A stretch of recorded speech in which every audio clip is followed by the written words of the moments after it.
Primero, debemos tener en cuenta que el daño miocárdico es distinto al infarto. El daño miocárdico se refiere a la elevación de las troponinas cardíacas, sin que necesariamente esto signifique que hay un infarto. Me explico. Las troponinas cardíacas pueden elevarse en muchas condiciones, por ejemplo, enfermedad renal, insuficiencia cardíaca, miocarditis, miocardiopatías, entre otras. Adicionalmente, la aterosclerosis no es la única causa de IAM. Existen muchas causales, como por ejemplo las propuestas por la cuarta definición de infarto, que iremos viendo en el transcurso de esta conferencia. En relación a la historia, se empezó a asociar la oclusión de las arterias coronarias con el infarto a final del siglo XIX, gracias a algunas evidencias encontradas post-mortem que parecían demostrar algún tipo de asociación. Sin embargo, fue en el siglo XX cuando aparecieron las primeras descripciones clínico-patológicas que vinculaban los trombos en las arterias coronarias con las manifestaciones clínicas de lo que ahora denominamos como infarto agudo de miocardio, que en su momento se conoció como trombosis coronaria. Lamentablemente, esta idea no fue aceptada fácilmente. Transcurrió un tiempo para ello. Sus detractores afirmaban que hasta el 31% de los pacientes que ellos analizaban en las autopsias que habían tenido en vida la sintomatología característica de un IAM carecían de trombos dentro de las coronarias.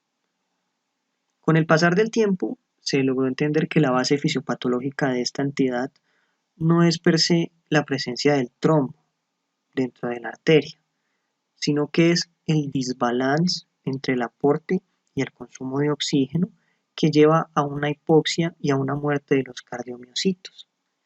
Esto, si bien puede ser secundario a un proceso aterotrombótico, también puede serlo a un vasoespasmo, a una anemia, entre otras. En un inicio, debemos destacar que aparecieron muchas definiciones. Estas definiciones tuvieron tanto un enfoque epidemiológico como un enfoque clínico. Actualmente se maneja la definición universal de infarto y es la que tiene mayor peso. Sin embargo, como podemos apreciar en esta imagen, a lo largo de la historia surgieron muchas. Por ejemplo, a finales del año 1950 aparece la primera definición de la Organización Mundial de la Salud. A inicios de 1970 aparece la quinta definición y a finales de la misma década aparece la definición de la OMS y la International Society and Federation of Cardiology. Para finales de los 80 aparece la definición en conjunto de OMS y Mónica. Posteriormente, a mediados del año 2000, aparece la primera definición universal del infarto de miocardio.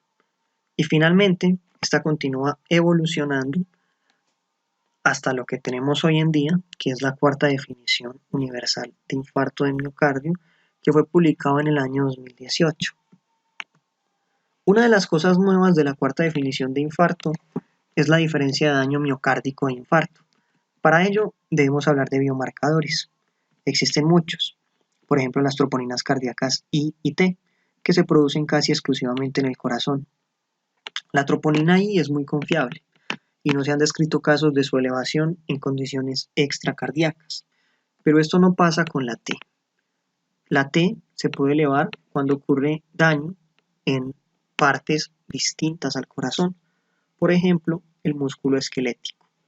Algo que tenemos que tener en cuenta es que todo paciente con sintomatología típica de un infarto agudo de miocardio, por ejemplo, dolor precordial irradiado hacia la extremidad superior izquierda o la mandíbula, diaforesis, disnea, sensación inminente de muerte o incluso síntomas atípicos como una irradiación hacia la derecha, es un candidato para que solicitemos biomarcadores, idealmente las troponinas cardíacas de alta sensibilidad. ¿Por qué especifico esto? Porque existen otros marcadores, como por ejemplo la CKMB y la mioglobina, que realmente carecen de utilidad y no se recomienda que se soliciten rutinariamente. Algo de suma importancia en los pacientes con dolor torácico es la solicitud de un electrocardiograma. El EKG tiene que ser solicitado e interpretado en los primeros 10 minutos y con base a este se va a decidir un tratamiento. No vamos a esperar los biomarcadores para tratar. Se trata según el EKG. Según los hallazgos de este, podemos clasificar al paciente en 3 grupos, como hemos enunciado en la videoconferencia anterior. El grupo 1 tiene una elevación del ST. El objetivo va a ser reperfundirlo, sea farmacológica o mecánicamente. El grupo 2 es candidato para terapia AAA. Es el individuo que tiene un infradesnivel. La terapia AAA consiste en antiagregante, anticoagulante y antiisquémico. Y el grupo 3 es el paciente que tiene un EKG normal, pero tiene sintomatología compatible con un origen isquémico y puede tener factores de riesgo. A este vamos a estratificarlo, solicitarle biomarcadores. Los biomarcadores se solicitan en todos. De igual forma, a todos tenemos que estratificarlos y vamos a observarlo para ver cómo evoluciona. Vale la pena mencionar que las troponinas se pueden elevar por condiciones como estrés fisiológico, aumento de la precarga, ejercicio extenuante, recambio de células cardíacas, apoptosis, insuficiencia cardíaca, síndromes de Takotsubo, procedimientos cardíacos, descargas con desfibriladores, contusiones cardíacas, sepsis, enfermedad renal crónica, ACV, embolia pulmonar o hipertensión pulmonar, enfermedades infiltrativas como amiloidosis o sarcoidosis, quimioterapia, en pacientes críticos, en esfuerzos extenuantes, espasmos coronarios o disfunciones microvasculares, embolias coronarias, disecciones coronarias, bradiarritmias sostenidas, taquiarritmias sostenidas, hipotensión o shock, insuficiencia respiratoria o anemia grave. En este sentido, debemos destacar que algunas de las entidades que acabo de comentar también pueden desencadenarnos IAMs, puntualmente infartos agudos de miocardio del grupo 2, tipo 2. De igual forma, algunas de estas entidades nos pueden desencadenar también injuria miocárdica, al igual que, como habíamos enunciado, un infarto. Condiciones como por ejemplo la anemia, la taquiarritmia ventricular, la hipotensión o el shock, la hipoxemia, todas estas nos pueden desencadenar precisamente por el desbalance entre el aporte y el consumo de oxígeno, la aparición de un infarto agudo de miocardio tipo 2. Como hemos enunciado, la cuarta definición de infarto nos habla de tipos de infartos. Puntualmente, enuncia 5 tipos. El tipo 4 se divide en A, B y C. El tipo 1 es el clásico. Se caracteriza por un aumento o un descenso de los valores de las troponinas cardíacas con al menos uno de los valores por encima del percentil 99 y al menos uno de las siguientes condiciones. Síntomas, como los que mencionamos hace un momento, cambios isquémicos en el EKG, como alteraciones en el ST, en la onda T, la aparición de una onda Q o de un bloqueo de rama izquierda nuevo, la presencia de imágenes con pérdida de miocardio viable o anomalías regionales de la motilidad, o la identificación de un trombo coronario por angiografía con imagen intracoronaria o por autopsia. En ese sentido, el infarto agudo de miocardio tipo 1 es el que se genera fruto de un proceso áterotrombótico que inicia tras la ruptura o la erosión de una placa. El infarto agudo de miocardio tipo 2 es aquel que, teniendo las mismas características en relación a las troponinas, se genera solamente por el desequilibrio entre la demanda y el aporte de oxígeno miocárdico, pero que no está relacionado con una trombosis coronaria. Puede ser secundario a un vasoespasmo coronario, a una disfunción microvascular, a un proceso no aterosclerótico de disección coronario o a un desbalance que sea secundario a un shock, que sea secundario a una sepsis, a una anemia, entre otras. La mayoría de los pacientes que tienen un infarto tipo 2 son mujeres que tienen comorbilidades y suelen ser pacientes que tienen peor pronóstico. Solamente entre el 3 al 24% van a tener una elevación del ST.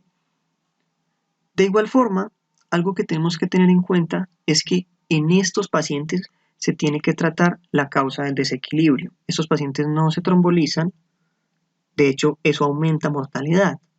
En estos individuos lo que hay que hacer es tratar la causa. Por ejemplo, controlar la presión arterial, ajustar el volumen, dar oxígeno, transfundir, entre otros. Pero tenemos que tener algunas consideraciones. Por ejemplo, en los pacientes anémicos, cuando se transfunde, si la transfusión es vieja, tiene más de 3 a 4 días de almacenamiento, esta va a tener una disminución en la 2,3-difosfoglicerato. Y teóricamente nosotros hemos corregido la anemia en el sentido de que posteriormente cuando se haga el cuadro hemático de control, el paciente va a tener un aumento de la masa globular e incluso puede que aparezca ya sin anemia. Sin embargo, la 2,3-difosfoglicerato es fundamental para que se pueda entregar oxígeno a los tejidos y debido a que está bajo, el paciente va a continuar aún con el desbalance. Ocurre también algo muy curioso en los pacientes que se encuentran en condiciones críticas. Antes de morir, los seres humanos desarrollamos algo que se conoce como disoxia citopática. La disoxia citopática se caracteriza por la imposibilidad de la célula de utilizar el oxígeno circulante. Puede que el paciente tenga una saturación arterial de oxígeno de 98% o 96%, la cual teóricamente es óptima, pero la célula es incapaz de utilizarlo. Por ende, está prácticamente condenado a la muerte. El infarto agudo de miocardio tipo 3 es el que ocurre en pacientes que sufren una muerte cardíaca con síntomas compatibles con isquemia miocárdica acompañados de alteraciones presuntamente nuevas en el EKG o fibrilación ventricular que mueren antes de obtenerse muestras sanguíneas para la determinación de biomarcadores o antes de que se haya producido un aumento detectable. Vale la pena anunciar algo. Cuando se diagnostica un infarto tipo 3 y en la autopsia se muestra un trombo fresco o un trombo reciente en la arteria relacionada con la zona infartada, esto ya no es un tipo 3 y se tiene que reclasificar como un tipo 1. Sin embargo, si en el proceso de la autopsia encuentran una zona necrótica, pero esa zona necrótica a nivel de las arterias de dicho territorio no tiene la presencia de un trombo, se va a caracterizar, si esa necrosis es nueva, como un IAM tipo 3. Otro concepto importante es el de daño miocárdico relacionado a procedimientos cardíacos, puntualmente a intervención coronaria percutánea o ICP o a cirugía de revascularización coronaria o bypass. Esta es otra definición que es muy importante y ocurre en hasta el 32% de las intervenciones. Esta se puede detectar tras 3 a 6 horas de que se hizo la cirugía, momento en el cual empiezan a elevarse las troponinas cardíacas. En el caso de que se eleven, se tiene que solicitar troponinas de control para poder documentar el pico. Vale la pena resaltar que el aumento de los valores de la troponina luego de una intervención solamente puede atribuirse con seguridad al procedimiento si los valores previos eran normales o cuando están estables o en descenso. Tenemos el infarto agudo de miocardio tipo 4. Este se relaciona directamente con la intervención coronaria percutánea. Se divide en 4A, 4B y 4C. El 4A es aquel que se relaciona con la ICP hasta 48 horas después del procedimiento. Este paciente tiene una elevación de las troponinas hasta 5 veces por encima del límite superior normal del percentil 99. El 4B es el paciente que tiene una trombosis del stent o del stent bioabsorbible relacionado con la intervención coronaria percutánea. Y el tipo 4C es el individuo que tiene una restenosis relacionada con la intervención coronaria percutánea.